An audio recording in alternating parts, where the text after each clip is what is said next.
What if I told you that most people don't stay poor because they lack intelligence, talent, or opportunity, but because they follow a system designed to keep them average?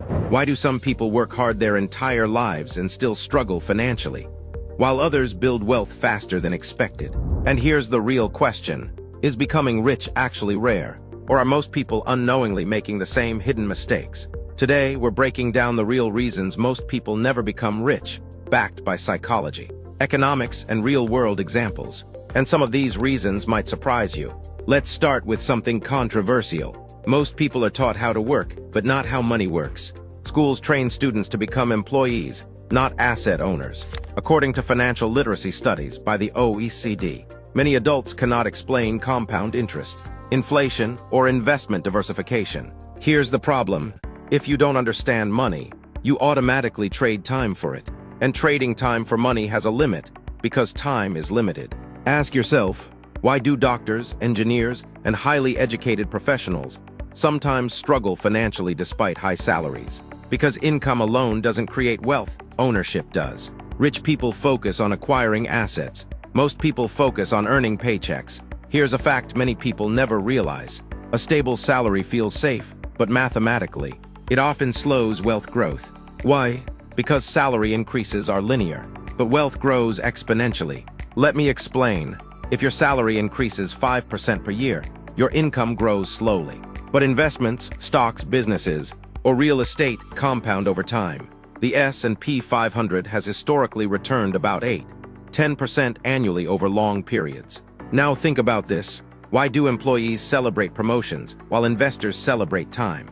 Because investors let money work instead of effort. The system rewards ownership, not effort alone. Here's another uncomfortable truth. Most people increase spending every time income increases. Economists call this lifestyle inflation. When people earn more, they upgrade cars, apartments, phones, and vacations. But wealthy individuals often delay visible success. Warren Buffett still lives in a modest house he bought in 1958. So ask yourself, why do many high earners remain financially stressed? Because wealth is what you keep, not what you display. Advertising industries spend billions studying human psychology to encourage spending. You're not weak. The system is engineered to make consumption feel rewarding. Here's a mindset difference rarely discussed. Poor and middle-class thinking often focuses on short-term comfort. Wealthy thinking focuses on long-term leverage. A Stanford study on delayed gratification, the famous marshmallow experiment, showed that people who delayed rewards achieved better financial and career outcomes later in life. So here's the question. Why is waiting so powerful financially? Because compounding needs time.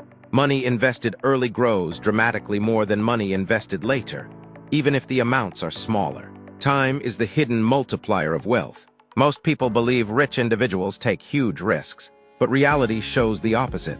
Wealthy people usually take calculated risks, not reckless ones. Psychologists call this loss aversion. Humans feel losses about twice as strongly as gains. This means many people avoid investing, starting businesses, or learning new skills simply to avoid discomfort. But here's the paradox. Is avoiding risk actually the biggest risk? Historically, inflation reduces purchasing power every year. Doing nothing financially can quietly make you poorer. Safety sometimes becomes hidden danger. Your environment shapes your financial future more than motivation does. Research shows income levels strongly correlate with peer groups. If everyone around you trades time for money, you unconsciously accept that as normal. But exposure changes behavior. Many entrepreneurs report that meeting financially successful people changed their belief about what was possible. So consider this. Are your financial limits real or socially learned? People rarely outperform the expectations of their environment. We live in the information age, but information alone doesn't create wealth. Applied knowledge does. Most people consume entertainment more than education. The average adult spends several hours daily on social media, but very little time studying finance, markets, or business models. Meanwhile, wealthy individuals treat learning like an investment. Charlie Munger famously said he spends most of his day reading and thinking. Here's the key question. What if wealth is less about working harder and more about thinking differently? Small mental shifts create massive long-term outcomes. Here's the hidden rule of wealth most people never hear. Money flows toward systems, not effort. Employees operate inside systems. Owners build or invest in systems. Businesses, investments, intellectual property, and scalable assets generate income without proportional time input. That's why one successful app, book, or company can outperform decades of salary income. So ask yourself, are you building income or building something that produces income? That single distinction changes financial destiny. Most people never become rich not because they fail, but because they follow patterns that feel normal. They work hard, they earn more, they spend more, and they repeat. But wealth often comes from invisible decisions. Understanding money, owning assets, thinking long-term, controlling consumption, and choosing growth over comfort. So here's the final question. If you now understand these hidden reasons, will you continue the same financial habits, or start thinking like the minority who build wealth? Because the difference between rich and average isn't luck. It's awareness followed by action. Here's something most people misunderstand about wealth. Being busy is not the same as being productive. In fact, many financially struggling people work the hardest hours. So why doesn't effort equal wealth? Because productivity in modern economics is measured by impact, not time spent. A factory worker, a software developer, and a business owner may all work 8 hours, but their economic output is completely different. Technology allows one person to influence millions. Ask yourself, are you paid for effort or for the scale of your results? Wealthy individuals constantly ask one question: how can this action reach more people without requiring more time? That's leverage. Naval Ravikant, a well-known investor, explains wealth creation using one word: leverage. There are 4 major types. Labor leverage, people working with you. Capital leverage, money investing for you. Code leverage, software working automatically. Media leverage, content reaching millions. Historically, only wealthy families had leverage. Today, the internet gives leverage to anyone. But here's the surprising reality. Why do most people still avoid leverage despite having access to it? Because leverage requires learning before earning. And most people want immediate rewards. Short-term thinking blocks long-term wealth. Modern society rewards comfort. Food delivery, streaming platforms, instant entertainment. Everything is optimized to remove discomfort. But growth, financial or personal, almost always starts with discomfort. Studies in behavioral psychology show humans naturally choose familiar outcomes over better, uncertain ones. That means many people stay in stable, but limiting financial situations. Here's the uncomfortable question. Is your routine protecting you, or quietly limiting your future? Wealth builders intentionally place themselves in learning environments where failure is possible, because discomfort signals expansion. Let's talk about something rarely discussed: patience inequality. Not everyone fails financially because of lack of opportunity. Many fail because they quit too early. Research into entrepreneurship shows most successful businesses take years before significant profit appears. Amazon operated with minimal profits for years while building infrastructure. Yet most people expect financial transformation within months. So ask yourself, are you judging long-term goals with short-term expectations? Wealth compounds silently before it becomes visible. Just like bamboo grows underground for years before suddenly rising rapidly. Another hidden factor is identity. Many people subconsciously believe wealth is not for people like me. Psychologists call this a self-identity ceiling. If someone sees themselves only as an employee, their decisions unconsciously support that identity.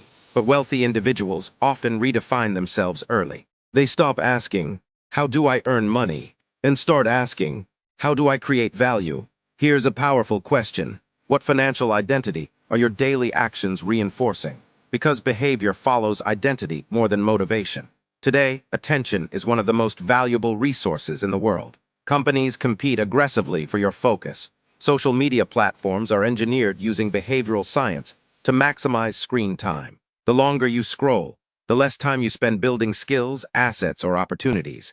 So consider this. What if poverty in the modern world is partly an attention problem? Wealth builders protect their attention like an asset. They intentionally choose what influences their thinking. Your financial future often reflects where your attention goes daily. So what actually changes the outcome? Not motivation, not luck.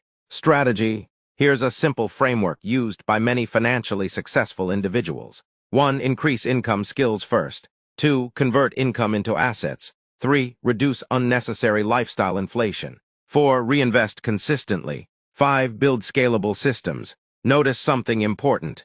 None of these steps require genius. They require consistency. Now ask yourself, if the path is known, why do so few follow it? Because discipline is less exciting than shortcuts. Most people never become rich because the obstacles are invisible. Not lack of intelligence, not lack of opportunity, but invisible habits, short-term thinking, consumption culture, fear of uncertainty, lack of leverage, unprotected attention. The truth is uncomfortable but empowering. Wealth is rarely a single breakthrough.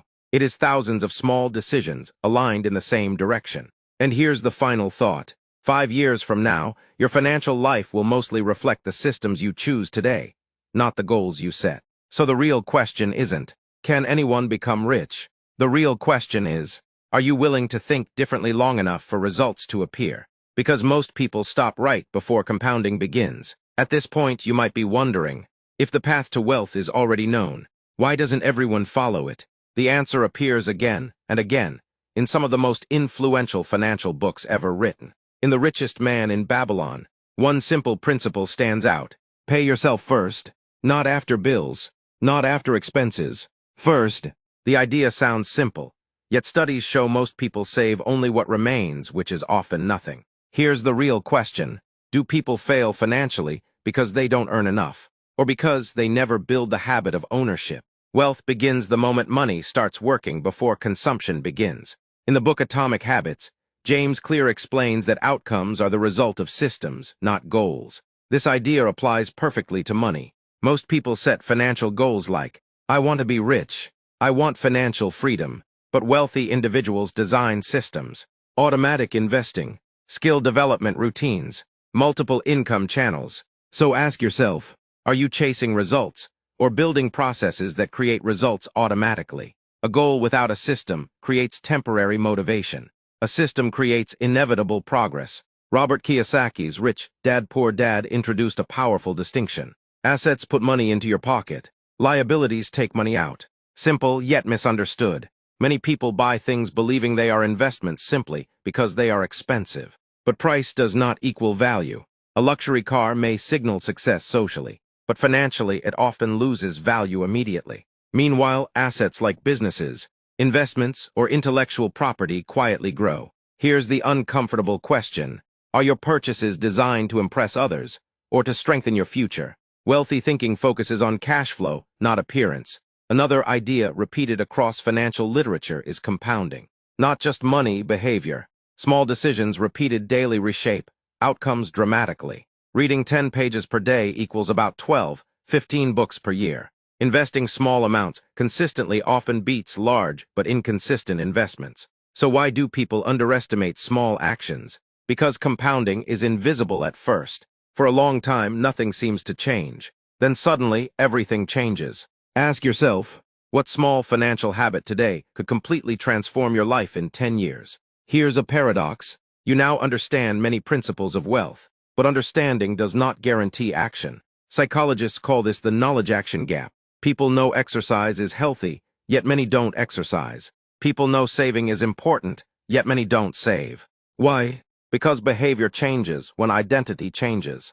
Successful individuals begin to see themselves as builders, investors, and creators, even before results appear. So consider this. Who do you believe you are becoming financially? Your actions will eventually match that belief. After studying entrepreneurs, investors, and historical wealth patterns, one truth becomes clear. Wealth is less about money and more about decision-making patterns. Rich people are not perfect. They simply make slightly better financial decisions repeatedly over long periods. They delay gratification slightly longer. They learn slightly more consistently. They invest slightly earlier. They think slightly bigger. And over time, slightly becomes massive. Here's the final reflective question. If small decisions compound, what direction are your current habits compounding toward? Because time amplifies whatever strategy you follow, good or bad. If this video changed how you think about money even a little, then you've already taken a step many people never take, awareness. Remember, most people don't fail financially overnight. They drift slowly without realizing it. But the opposite is also true. Financial growth rarely happens overnight. It builds quietly until one day progress becomes impossible to ignore. So starting today, ask better questions. What assets am I building? What skills am I improving? What habits am I repeating? Because wealth is not a destination. It's a direction. If you enjoyed this deep breakdown and want more real, psychology-based financial stories and strategies, make sure to like this video and subscribe to the channel. And tell me in the comments, which idea today surprised you the most? Your answer might help someone else start their journey too. See you in the next video.